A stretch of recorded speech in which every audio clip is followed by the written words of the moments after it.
inform you the Brodeo is over. No more Sausage Fest on the stage. Welcome back, Candace Fleury, everybody. I'm going to call you Patient Zero. Okay, if you want to. Oh, do it! No! Oh, I'm so sorry. I hope you don't get sick. You walked. She went from cubicle to cubicle and licked everybody's keyboard as like a welcome back thing. It's not cool. Yeah, it was kind of sexy at first. I'm not gonna lie, but then it got really.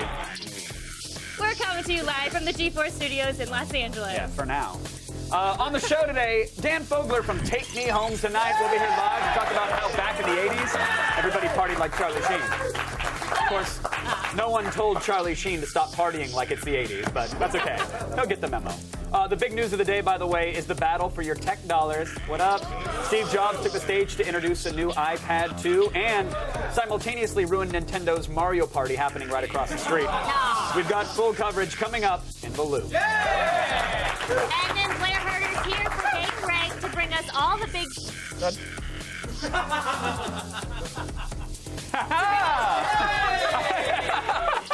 You did that. I did. Grandma's gonna be pissed. Hey, no, she's gonna be proud. I didn't know it was. I didn't know it was Bring Your Kids to Work Day. Yep. It is today. And then Blair Herter's here for Game Break to bring us all the big gaming news to come out of San Francisco's Game Developers Conference. Like Nintendo's 3DS, it's 3D without the glasses. Oh. Super cool. Oh, nice. Plus, Galactapedia will illuminate every disaster that can befall us from space. There's asteroids, space huggers, and solar flares competing for the chance to wipe us out. Oh. Oh, we actually already tripled yesterday's rating. So good night, everybody. See ya. Really? Yep, we're done. Oh. Web videos dead ahead. Yeah, let's go around the net.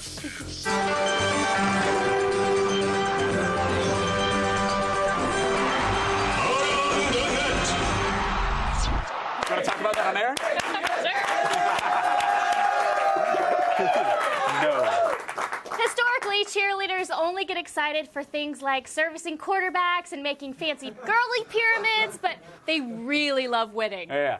They may love winning more than Charlie Sheen, actually. But you may not think of cheerleaders as tough, but the massive guitars of As I Lay Dying will change your mind forever.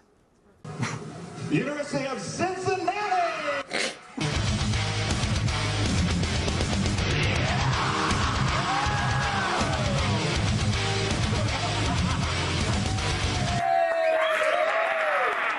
Actually, I would love to give those cheerleaders something to headbang on, if you know what I'm talking about. G-R-O-S-S! G-R-O-S-S! G-R-O-S-S! That spells gross! Yay!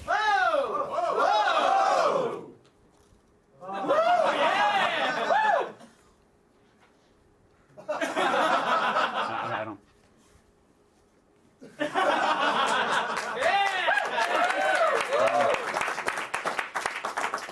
Number 4 is a cat video unlike any other cat video. Yes, normally cat videos are a source of endless delight or merriment and embarrassment for us all. But this viral ad for Britain's Cravendale Milk reminds us that very little stands between cats and world domination. Why do cats stare when you're pouring milk? It's like they know it's only a matter of time. The only thing between them and opposable thumbs. Imagine that. Cats with thumbs. And what if they got together? Gangs of cats with thumbs. An organized army with one thing on their mind. Cravendale. Oh, kill them all! Kill them now! Don't worry about it. You and I will be long gone before cats develop opposable thumbs. Actually, it's true. Cats are done evolving. Anyway, I gotta be honest. They can lick their own genitals. And trust me, science calls that the evolutionary finish line. Look it up. Look it up. It's in your science books. Oh, Kevin. And at number 3 today, a clip from the Swedish collective known as Grotesco. Seems these folks from the Northlands decided to do reenactments of famous American film genres in English. Or what we assume the Swedish think is English. So here's the Grotesco version of a legal drama. You know, I admire you for taking the chase. A lot of people down here in Casserole Say you joined the Hula Hula Club. Well, Billy Bob, people saying tally ho. And the Hula Hula Club ain't for whiskey. Well, what had we here? A mama's boy from New York City. Yee-haw! Smackaroo, Tom Jr. I ain't talking to you, Billy Bob. I'm talking to this here Danny Glover so that he can keep his nosy-posy rosy in the can. Now scram! My nosy-posy rosy chosen Moses stay right here in the can. Till the can fry. Oh, okay. All right. I mean, you should have expected it. That's what you get when you're a country of alcoholics that live in the dark. You know what I mean? Those are the ones that don't kill themselves. Very true. The winners. Are we on over there? Are we on anywhere anymore? Oh, okay, cool. All right. Well, thanks. Hope you enjoyed that. In at number 2 today, one of the most compelling videos we've ever shown on Around the Net. This first-person helmet cam clip from a 2010 urban mountain biking race, yes, they exist, in Chile, it turns out to be more exciting than any console racing game.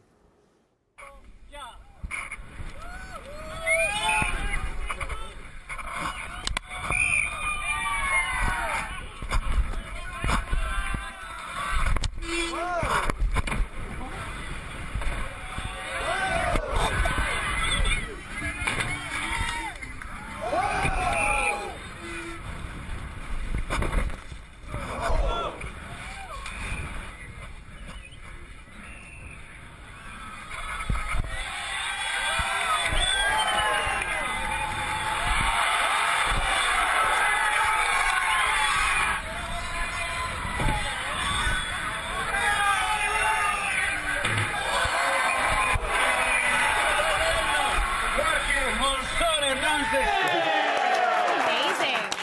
Almost as good as a real bike. Oh, yeah. Yeah. Should we talk about your cul-de-sac accident again? No. What were you trying to do? Your extreme biking? Oh, that's right. Ride in a circle. I was forgot. like that good. I bet. I was doing all sorts of fancy maneuvers on my bike. Like what? Balancing? I can't balance. That's exactly. You can't. In Chile, the streets are paved with ramps. That is true, which is awesome. But bikers beware because stray dogs are like the turtle shells in Mario Kart there.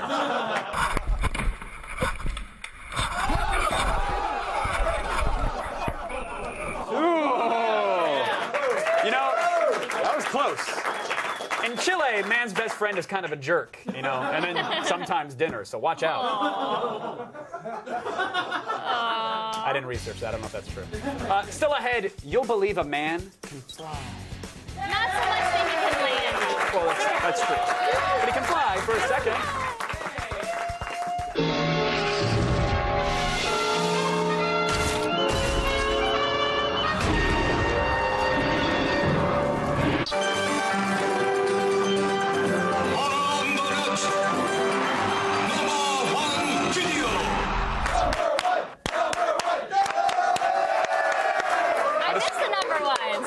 I missed you. By the way, today's number 1 started by Bruce Green, ladies and gentlemen. Bruce Green started the number 1 chant.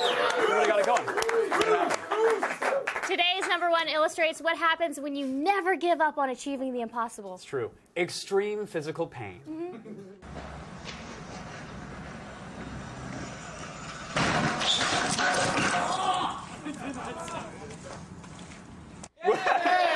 It sounded like a cartoon crash where like, you hear a bicycle and then like a can opener and then a piano falls. Like, that was brilliant. If at first you don't succeed, fly and die again. True.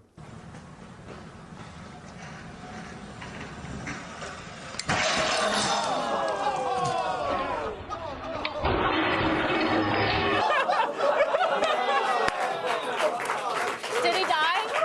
No. Okay. No, he did not die, but to be honest, that was his last chance to ever take the stairs, so I feel kind of bad. That's awful. That might be true. Plus, I hope not. he's attempting that trick on a Razor scooter. Like, even if you pull it off, it's not like you're going to be swimming in vagina. Like, why risk it? I don't know. I think that's pretty sexy. What, the face scrape or the actual Razor scooter portion? Razor scooter. Oh, barrier to All right, entry on is the low, back of kids. Get on it. To get your daily viral fix and to check out all the viral videos we have to offer, go to g4tv.com/.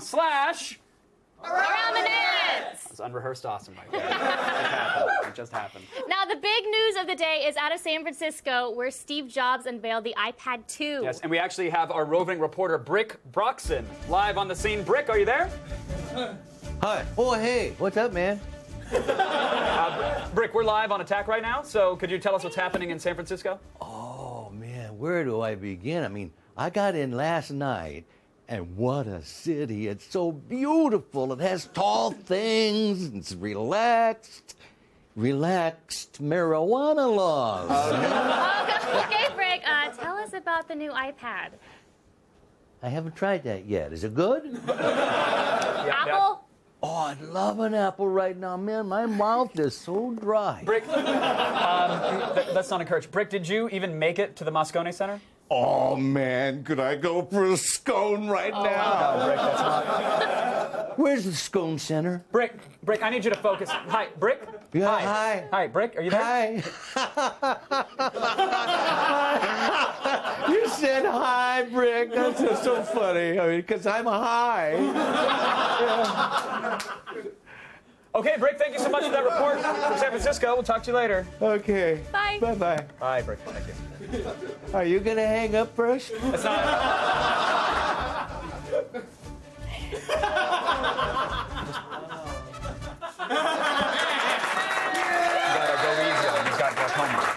Yeah, I bet. Really bad. I bet.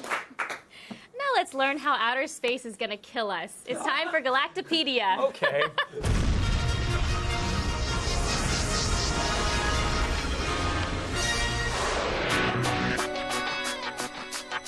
Asteroids, solar explosions, rogue planets. They all sound like plots from bad sci-fi films, but as it turns out, Hollywood might be onto something.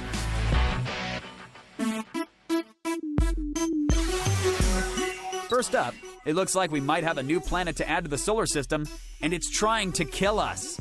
Recently, astrophysicists at the University of Louisiana found evidence that a gas giant might be orbiting our solar system beyond Pluto, and this could explain why comets fly so close to Earth. Named Tyche, this planet is estimated to be about 4 times the size of Jupiter, with a 27 million year orbital path sweeping through the Oort cloud. That's the icy cloud of comets located just outside our system.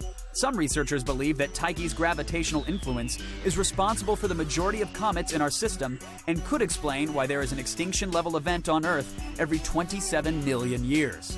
Many researchers are skeptical of the existence of Tyche, but NASA scientists are hoping that their new telescope, the Wide Field Infrared Survey Explorer, will finally be able to determine what is out there once and for all. Next up, it looks like space weather from the sun could pose some major issues for humanity in the coming years. Last month, the sun set off its most powerful solar flare in the last 4 years, unleashing a massive wave of charged particles at Earth. These types of storms bathe Earth in ultraviolet radiation and have the ability to take down power grids and telecommunication networks, with outages lasting for days to months and even years in extreme cases.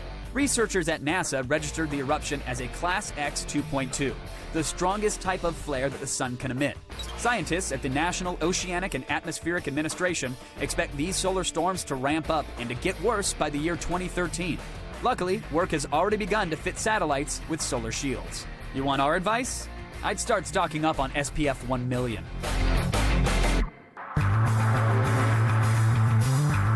And finally, if that wasn't enough doom and gloom, just last month, a small asteroid came within record distance of hitting the Earth. Asteroid 2011 CQ-1 was only discovered 14 hours before its approach and came within 3,400 miles of crashing on Earth. In comparison, the Moon is over 200,000 miles away. This was the closest an asteroid has ever come to hitting the Earth, but luckily, the space rock was only 4 feet wide, and NASA scientists say that it would have broken up in the atmosphere before it would have impacted Earth. And while scientists may have only caught CQ-1 14 hours before it arrived, they're well aware of the 270-ton asteroid Apophis hurtling at us 23,000 miles per hour. Apophis is expected to come within 20,000 miles of Earth in 2029, and then it's going to swing back for round 2 in 2036. This asteroid has the possibility to wipe us out, like the dinosaurs. But hey, that's our kids' problem, right?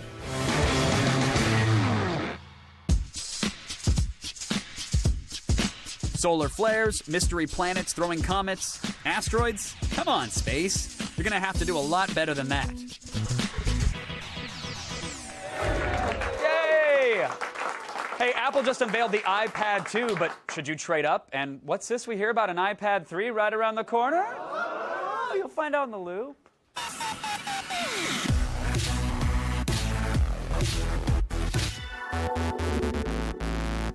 Joining me from San Francisco to help us make sense of it all is staff writer for CNET News, Josh Lowenson, everybody. How you doing? I'm doing all right, Josh. Now, the iPad 2 has landed, and what did we get? Any surprises? Did we get what we expected? I think, yeah, we got what we expected. I mean, it's thinner, it's lighter, it's faster, but it's going to be at the same price.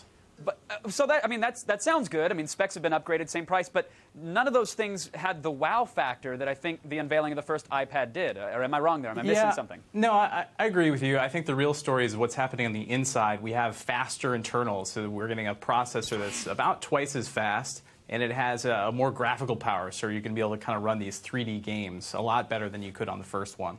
But I'm in LA, so what's on the inside matters not to me. So looking at the upgrades here, I mean, the first iPad was billed as magical and revolutionary. This is just evolutionary then. Yeah, you know, I think it's safe to say it's evolution, but, you know, in the same token, Apple doesn't really have to do that much. It has a very successful product. They sold 15 million of these things in about 9 months, which is kind of incredible, considering they didn't even expect that. That is true. 90% market share, I think, is what I read this morning, which is insane. But what Apple does best is make us excited about the benign, whether it's white earbuds or a new iTunes feature. And everybody is talking about the iPad Smart cover. They're talking about the cover. So Steve Jobs pitched this as kind of like the anti-case. So everyone had the case, but it was kind of a pain to use. You had to slip it on, and it didn't work with accessories. Mm-hmm. And you kind of got stuff jammed up under it.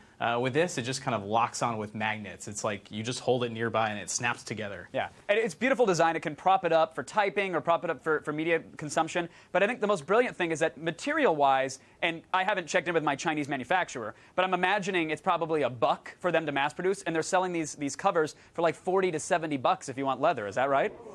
Yeah, so they have 5 colors in the polyurethane, which is, you know, like rubbery, and that's $39. And then if you want to upgrade to the leather, that's $69. I'll pay an extra $30 for the cup holders and heated seats too, because Apple, I'm such a sucker. I will line up for the cover. I hate admitting it. But another big feature that everybody's talking about is HDMI mirrored output. Correct? Yeah, this is really cool because for a while Apple was having this thing where developers would kind of have to program in the capability to kind of put stuff out through the VGA cable, and not all apps would do this. And so what they've done is they've kind of had this little plug on the bottom that goes out to HDMI, so you can hook it up to a TV or a monitor or whatever, and it mirrors everything you're doing on screen, so you can, you know, play video game apps on your TV. It's kind of crazy. Does that compete at all with the Apple TV, considering it spits out 1080p? So if you were to get potentially this new iPad and run Netflix or download movies from the iTunes Store, it now becomes like a new set-top box that competes with Google TV, Apple TV, Boxee, etc.? I think there's definitely that use for it, and I think it also kind of opens up an avenue for some of these experimental games where you're kind of using the iPhone or maybe the iPod Touch as the controller. Right. Because now you really have that kind of graphical power and something that can kind of run off on the side right up through your TV. Right. So it's a very interesting step. It will be cool to see how developers take advantage of that. But now, here's the thing. As a developer, Apple's had a big head start. Does this give them a bigger lead over other tablets like the Zoom, which is running on Android, and all these other copycats that are coming out this year? That is what Apple called it. They called 2011 the year of the tablet copycats. And, I think they definitely have a lead, and Steve Jobs was very, adamant to point that out, that they have this huge library of applications that works with, this huge lineup of products now. But I think it's also kind of a matter of, that these competitors aren't out yet. HP's touchpad isn't coming till this summer. We're still waiting for a price and release date on the RIM Playbook, and now we have the Zoom, which is $800. So, it's a very competitive landscape. Then, yeah. All right, so Josh, here's the billion-dollar question, all right? We have the lighter, thinner, faster, super-powered iPad 2 with 2 cameras in it. Great, love it. And the magical case, or cover. Don't call it a case. Steve Jobs would descend and turtleneck me. But the iPad 2 is coming in stores March 11th. If you own an iPad, do you upgrade? Yeah, that's a hard question. I think for me, I already have one, so I probably won't be upgrading. But I know a lot of people are kind of waiting on the fence to get one, maybe wait for some of the kinks to get ironed out from the first generation, this is obviously a very attractive prospect. I'm very interested to see what first-generation people do. I think a lot of the first-generation iPad buyers will be the people who opted in for the Wi-Fi model early on and who maybe want to go up to the 3G model now that you can get it on Verizon. Right. Well, should they, Josh? I mean, should they make that upgrade? Should they? You know, it's pretty expensive, and I think if you want one, this is obviously a great time to get one. I have a feeling, regardless, all the first-geners who say, I'm not going to upgrade, they'll all be in line tweeting angrily at 5 a.m. like they do with every other Apple release. It just happens. But thanks to Josh Lowenson from CNET for keeping us in the loop. We appreciate your time, sir. Thank you very much. Now let's swipe on over to Candace. Still ahead, Game Break enters the third dimension with a Nintendo 3DS. And roll up your blazer sleeves because Take Me Home Tonight, Dan Fogler will be joining us live. Today's ATN featured a scooter enthusiast with an aversion to taking the stairs. This move has it all: big air, a devastating landing, and now it needs a solid name. So tell us, what is this trick called? Tweet your responses at AOTS, #OMGROFLOL. If your response is a knockout, we'll feature it on Friday's show.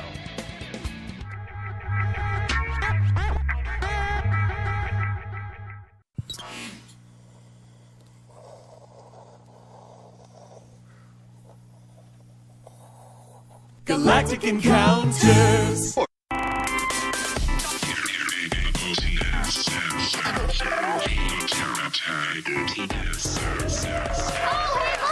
I got it. Sandy Yellow. Oh, hello, Yellow. Hey! Thanks, guys. Right now, it's time to start the feed. All the news you need to know. It's Wednesday, March 2nd, and here are your top stories that aren't related to the iPad. Google has pulled almost 24 apps from the Android marketplace due to a malware infection.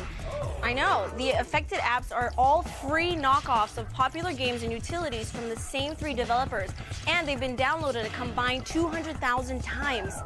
The infected apps apparently steal phone data and act as a Trojan that opens the phone's pipelines for more malicious software.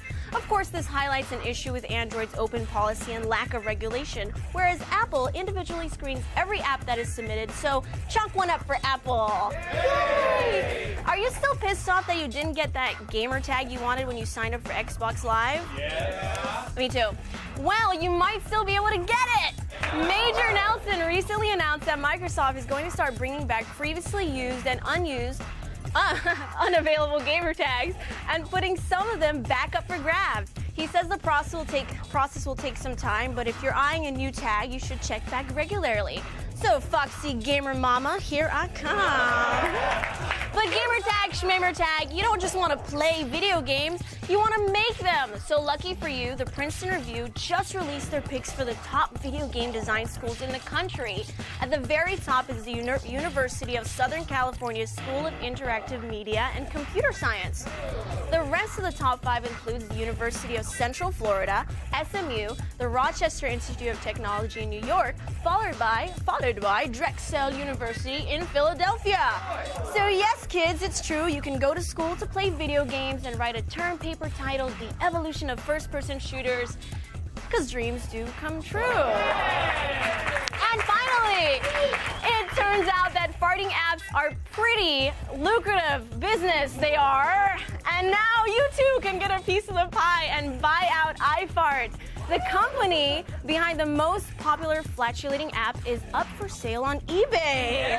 The current price is hovering around $55,000 and still has 8 days left of bidding.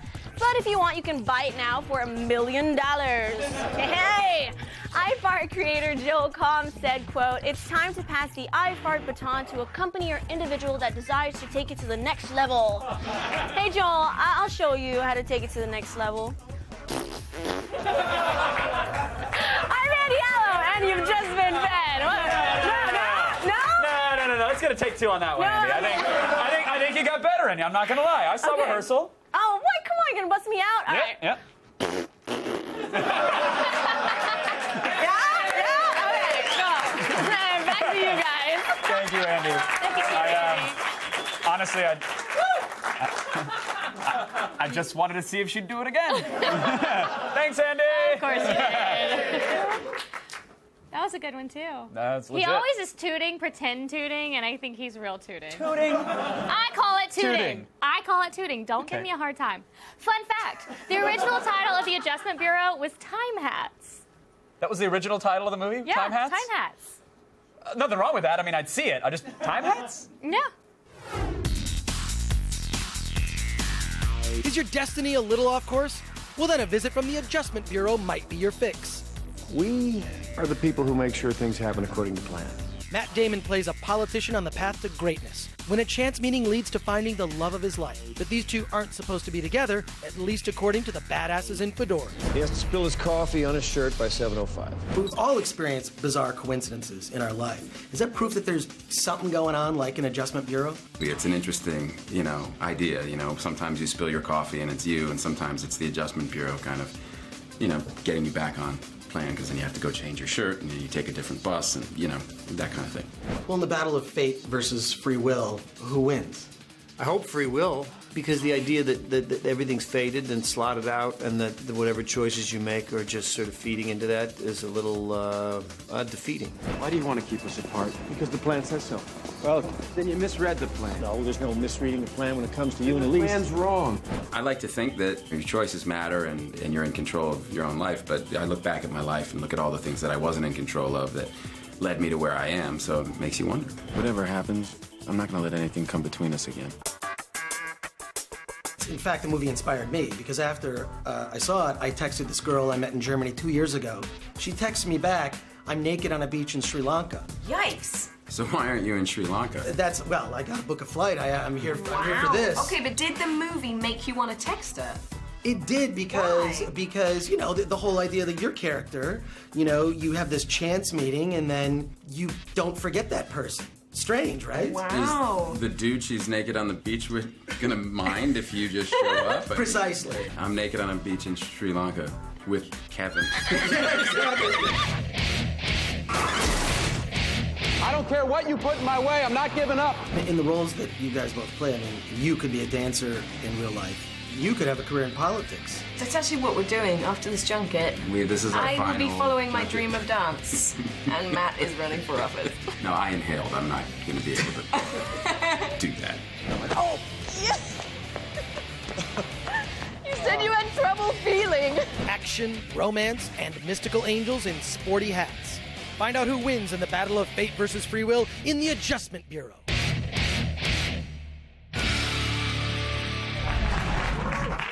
Nintendo fans had a big day today when they were refreshing blogs, reading up on the iPad 2. But let's find out why Nintendo matters in Game Break.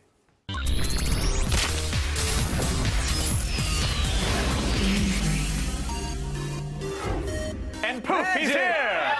X-Plays Blair Herta! This isn't a pre-tape either. I was literally not here 5 seconds ago. Yeah. You were holding your own chair off to the side, and then you ran in like a commando. Art department? Fired? What? Okay. No. All right, moving on. Before we get into Killzone 3, which is what we're going to talk about, the Game Developers Conference is going on. Nintendo had some big announcements today. What did we learn?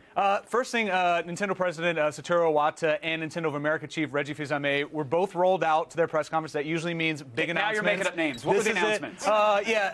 Netflix available on the 3DS this summer. You'll actually be able to stream. Important to note that you'll be able to stream 2D movies, but you can watch 3D trailers. This is something we talked about in the past, though. It's also important to note that the 3DS is not the size of my card right here. It's a little smaller, right? Yeah. So do we really care that much about that thing? I don't know. I mean, I think to have streaming capabilities for the tweens, I guess they're gonna stream it, but yeah, they're not even really touting like full-length movies or anything. They're touting trailers and snippets and previews, right? I mean, there are certain full-length movies, but the most important thing here, you need a Wi-Fi connection. Okay. To Well, do that. so is Nintendo going to just blanket? Are they going to be Johnny Wi-Fi seed and just give us free Wi-Fi all across the country? That's an American fable for a new time right there. You're welcome. They've announced a partnership with AT&T. They're going to have 10,000 Wi-Fi spots available around the country, which means 2,000 Starbucks will be working, which will be cool. This is also going to increase their Street Pass and Spot Pass features, which, can allow you to sync and exchange information through the 3DS. And the 3DS eShop and web browser are going to launch with the hotspots in late May. So, they've at least thought this through when they made this announcement. Right. I like that. And they were making a big deal out of the fact, like, look, you don't even need a game cartridge in the system to to enjoy it now, which is smart. They're realizing that the system itself can provide entertainment if you have Wi-Fi access. Sure, and for $250, you're going to need to have something a little more than just a game system. Right. All right, now what about new titles? That's the thing. They announced the new Super Mario Brothers, which is a huge deal. If anybody, was it just the title screen with a little tail? Yeah, which means hopefully that's some Super Mario with the suits and stuff like that is what I'm hoping. Unfortunately, though, did not announce it as a launch title, and this is something we talked about in the past. The launch lineup's not so strong. We are going to find out more about the new Super Mario Brothers at E3 this year, so obviously you can catch that on. Well, look, launch day, you're going to have that Green Lantern trailer streaming, which will be awesome from Netflix. Those abs in 3D on a train. Stop it! Don't out this entire studio right now. So excited. Now let's get to the PS3. First-person shooter Killzone 3 is out now, and I thought I was over the FPS genre entirely. I found myself really enjoying it. I really enjoyed it. So this is coming from someone who didn't play Killzone 1 or 2, or hardly played them. Bring us up to speed. What's happening in 3? Well, 3, you start off literally where the game ended. I mean, you end Killzone 2 sitting on some stairs. Spoiler alert, but really it's a couple years old. And then you start the game sitting on some stairs. We're just having a casual chat on the stoop? Yeah, is that you're what just it is? hanging out. You're in Brooklyn. A hipster developed it. But you're part of the ISA, and you're actually on the Helghast planet. The ships are flying over. You're back in the fight. You're playing from the character from Killzone 2. Okay. The important thing to note, though, is that the controls and the shooting mechanics are drastically improved. Way better. This was the first time I played an FPS on the PS3 that felt right to me. Absolutely, and this is something that, as a PS3 exclusive, this is one of the first times I can actually tell you, if you own a PS3, you must own this game. This is the first-person shooter on the PS3. The controls are incredible. The controls are incredible, and then they offer these other modes, which they're touting, which totally ruin the controls. And I'm talking about the PlayStation Move capabilities, and then is it the sharpshooter? What do they call in the plastic Nerf attachment? Let's call it that. Let's call it that now. Oh, there. I was not expecting a toss. Magically it appeared. There you go. Good hands. Well, good hands. let's talk about the Move itself, first of all. Yes. The Move, I don't play a lot of online games because I'm busy living my life. But my friends that do play... Because you're busy playing DC Universe online. Yeah, okay, let's be honest. I'm busy living my life as a superhero. Retake this one. Yeah, we're good. 3, that's 2, awkward. So I don't play a lot of online games, but my friends that do play online games, they're telling me that the Move, if you're proficient with the Move on this game, you are absolutely unstoppable. Okay. With multiplayer, I mean, it harkens back to the keyboard mouse days. You're always going to be better with a first-person shooter on a keyboard and a mouse. Sure. But the Move controls I found for the single-player experience, this is a game that is essentially one gigantic firefight. I do a lot of steroids, and I cannot hold up this equipment for 6 hours straight. Right? And then if you add this thing to it right here, the sharpshooter is what we're calling it. It's probably the real title. Does it have a name? I don't even know. Sharpshooter sounds good. Sounds great. Yep. You attach the Move to it here. Again, you're holding, this is not light, right? This is a heavy piece of equipment. But the things I do like about it, there are certain things in this game. For instance, when you have to zoom in, you click the right stick. If you've ever played a first-person shooter, you're used to the left trigger for that, right? Yep. This actually maps the zoom on different parts of the control, so it makes it easier to map buttons. But on the whole, you're controlling. So zooming in, awesome. Yeah. Turning left or right is a chore. Yeah, because you're still turning with this. It's an ab workout, and it's frustrating. And then if you're playing in 3D mode, you have your 3D goggles on, plus the gun. It's like you feel like a soldier because you're carrying 30 pounds of plastic. Right. But you're walking and you're turning left, but trying to shoot left. But anywhere this goes is where your reticle is going to go. So if you play like in a dump, like a graveyard, with like ghosts flying around and you're scared, you're going to be screwed. Well, not an optimal environment to play Killzone. No, not at all. I just, unfortunately, I think it's cool, but I can't recommend it, dude. It's kind of a bummer because I like the concept of it. But I think it's superfluous, but throw that out of the equation, and Killzone 3 is still an enjoyable experience, is it not? I got to say that we gave it, I think we gave it maybe a 4 out of 5. Look at that right there on the prompter. There it is. We gave it a 4 out of 5, and I have to tell you, man, this is something we talked about. I played Bulletstorm right before I played this. Bulletstorm tried to do something different. This is very much your typical first-person traditional shooter. FPS. It looks so good. The story is great, and the firefights are incredible. I highly recommend this. I agree. We didn't even get to multiplayer, which I actually had a great time with as well, and the co-op was absolutely good. So, again, don't worry about the Move stuff, a little gimmicky. Killzone 3 on its own, pretty solid. Absolutely. All right, Blair Herter, thank you so much. Very much. Appreciate it. If you want to take your chair, you're welcome to. Yeah, that's all yours. Actually. I'm just going to go back in the shadow where they made me stand for 2 blocks. Awkwardly creep. Yeah. Oh, by the way, anything, before I let you go, just out of curiosity, anything going on over at X-Play? Wow, great setup there, Kevin. As a matter of fact, we've got all access to PAX East from Boston. What? That's right. Beginning on March 15th, Adam and Morgan and myself are going to have the best of all the panels, game announcements, and parties. And I got to keep in mind, man, this is a big deal. PAX has kind of become the more fun version of E3 in a lot of ways. Yeah. So it's important to watch this stuff because a lot of games are being announced at these. I agree. There's huge stuff there. Blair Herter, everybody. Thank you, sir. But now it's time to talk to Candace. Evan, superfluous, really? Who says that? Stay tuned. Dan Fogler from Take Me Home Tonight joins me live next. The Feed is brought to you by America's Navy, a global force for good. Fail. You're dead. Major fail. Fail. Fail, fail, fail, fail. You lose.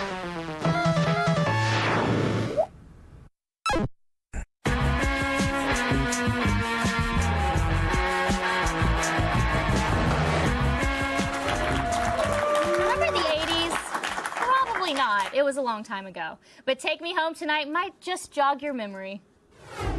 I'm going in. And I am the Tiger, buddy. Hey, Tiger. I don't like how this looks. No, no good.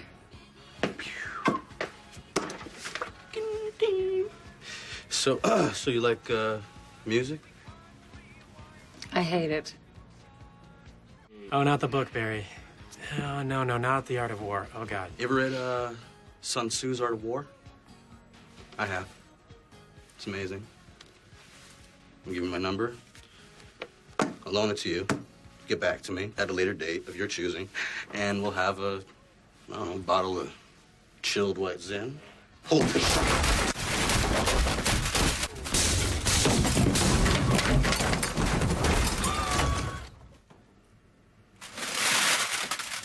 I'm free on Saturday. Joining me now, Dan Fogler. Welcome.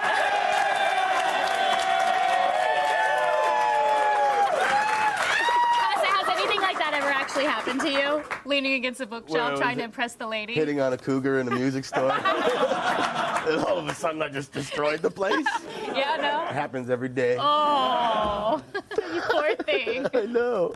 Now, you're no stranger to the 80s. Hell no. No, tell me about it. I went back in time there. We took a time machine. You did? I lived it. But you actually lived in the 80s. Yeah, we did. You grew up in the 80s. So was this, Oh, yes. was this interesting to kind of go back to when you were in the 80s at that time period? Oh, my God, yeah, because, I mean, those are my formative years. And, you know, I was a kid in the 80s, and I was living in Brooklyn and watching my favorite movies like, you know, Raiders of the Lost Ark and stuff. I mean, like, people are... You're a big Star Wars fan. Hell yeah. Yeah. And that was that was like the last time of innocence, really, you know. 80s, 90s. I guess so. Yeah, no. Sold our souls. We sold our souls in the 80s. Oh. With all the drugs. I wouldn't know about drugs. You wouldn't know about that? No. You got to see the movie then. I do have to see the movie. Because, Now, you're a little bit of a geek, right? what You trying to call say? yourself a little geek? I'm just saying, you are, right? This Yes. is what I've heard. I am a little bit of a geek. Now, did growing up a little bit of a geek help you out in your career? I guess so. I mean, yeah. I mean, I used to play if playing Dungeons and Dragons makes me a geek. Yes, Hell yeah. I was playing some Marvel game and stuff when I was a kid. Role-playing? Role-playing games, you know, like, definitely. And that led to creating characters and making my own comic books and making storyboards and then making movies. And, yeah, it's just like a very easy transition into that. Now, you do some great impressions. I hear you do a great impression of Al Pacino. Is there anyone else? Yeah, I do. I don't mean walking. That is a mean walk-in. I don't got Pacino. I do an okay De Niro. That's great. Yeah. I hear you're pretty good also also, not just with impressions, but you're also pretty good on a stripper pole. What? What are you talking about? I mean, that's just what I've heard. Oh, you heard the Party thing bus? with the party bus. Yeah, you wanna There was expand a little bit on that? There was a party bus. You know, we had a party bus because we all out in Phoenix, and that because we all wanted. It was a party movie, so we all got along, and Go around. and our one day off on Saturday, we'd all go out and party, and everyone wanted to drink and have a good time, and no one wanted to drive home, so they got this like giant limo, huge party bus that was like a disco on wheels. And it had a stripper And pole? it had a stripper pole in the middle of it, and you know, definitely at Were you the good end, on it? inevitably at the end of the night, there would be some guy or girl who's wasted like 1 minute just looking sexy in the next pothole, and then they're just all bam! Hurt my nuts! You know. That's amazing. I wish I could see that. That happened a lot. Topher Grace happened to him so many times. Poor Topher Grace. All right, well, thank you so much for joining us, Dan. My pleasure. Take Me Home Tonight hits theaters on Friday. Stick around. Today's epic fail speaks with a British accent, which makes it sound smarter.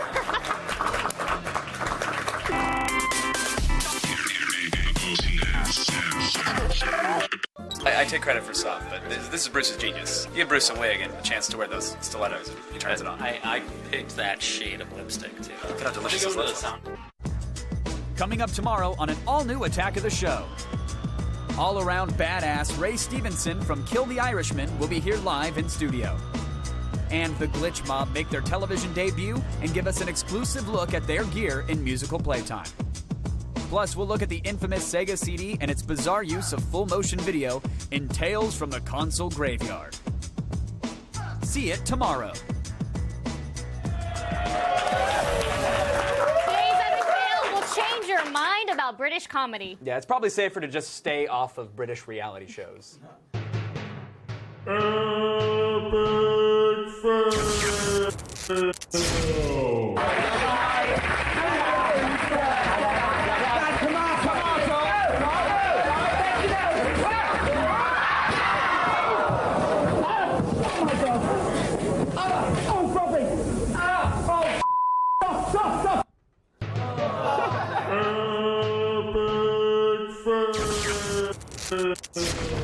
How about we're going the old Twitter wall here? Gokai Marvelous says, pirates or ninjas. Burfbag says, I'm going to write 100 tweets about Candace's cleavage until you guys read it on air. Oh. Well, I guess. Congratulations. I'm sorry. I just had to show it off today. I'm wearing a booby shirt. I thought you'd make mustaches out of everything else. Why don't we see what you can do with that? Fantastic. And I say, pirate. Did anybody remember that question was asked after the boob thing? No, they didn't. Thanks to our guest today. Yes, thanks to Dan Vogler, thanks to Blair Herter, thanks to Josh Loneson, and thanks to Candace's cleavage. Yay!